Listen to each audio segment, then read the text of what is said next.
So Mark, Chuck, and Elaine were headed to Denver a couple weeks ago, and they listened to a book called Imagine Heaven. And you can download it on Audible, and it's about a 10-hour and a half book. And anyway, they got all pumped. He came, and man, he was pumped. And so we actually listened to the first chapter on Wednesday in our little group here on Wednesday night. And because I just said, you're so pumped, let's just listen. Let's just go, So we did, and it was good. And I got thinking about it. It's actually two of my favorite words, imagination and heaven. And you put them together, it's pretty cool. So anyway, it's a compilation of a lot of research of people that have died. They call them near-death experiences, NDEs. And, I actually did a lot of reading. It was one of the first books on heaven I read. Just my brother and I, it just really changed our life, just getting an image of what heaven was like, and that it wasn't a scary place where you go and worship all day long. I mean, that may sound weird, but it was, I don't know about you, but as a kid, I didn't want to go to hell, but I wasn't sure how fun it was going to be just to be up in heaven, where there's no noise, nobody's playing, they were just playing harps and singing. Any of you have any of that growing up?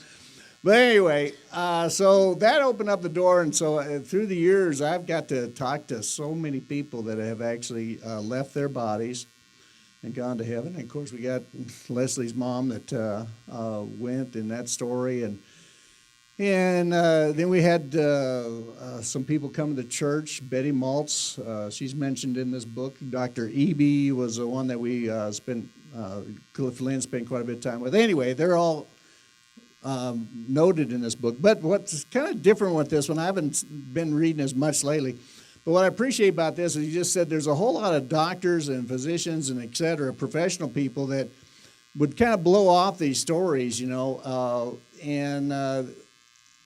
but so many people are being revived anymore with our medical abilities, and they got, he said finally a lot of the ones that are that he's writing about in here are medical people that were skeptic about all this stuff, but there was just too many things happening and too many people talking to them that some of them actually start researching, and then they start talking to people.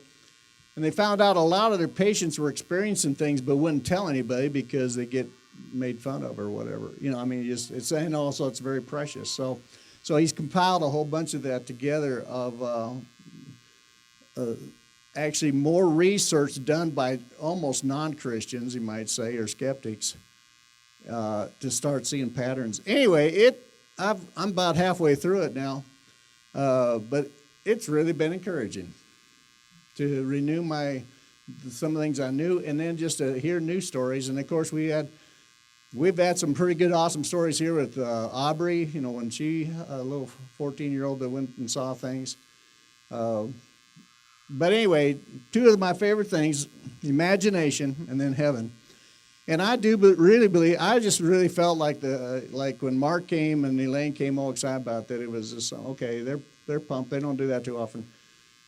I think this is a God thing, so then I start, anyway. So I've ordered a bunch, and I'll have them here next week.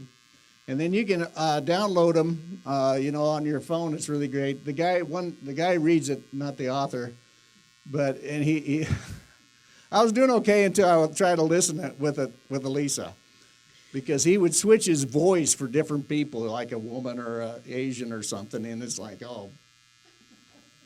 I was embarrassed. Just having her with me, because I got used to him alone, but it's, anyway. If you can bear up with that, it's but really cool.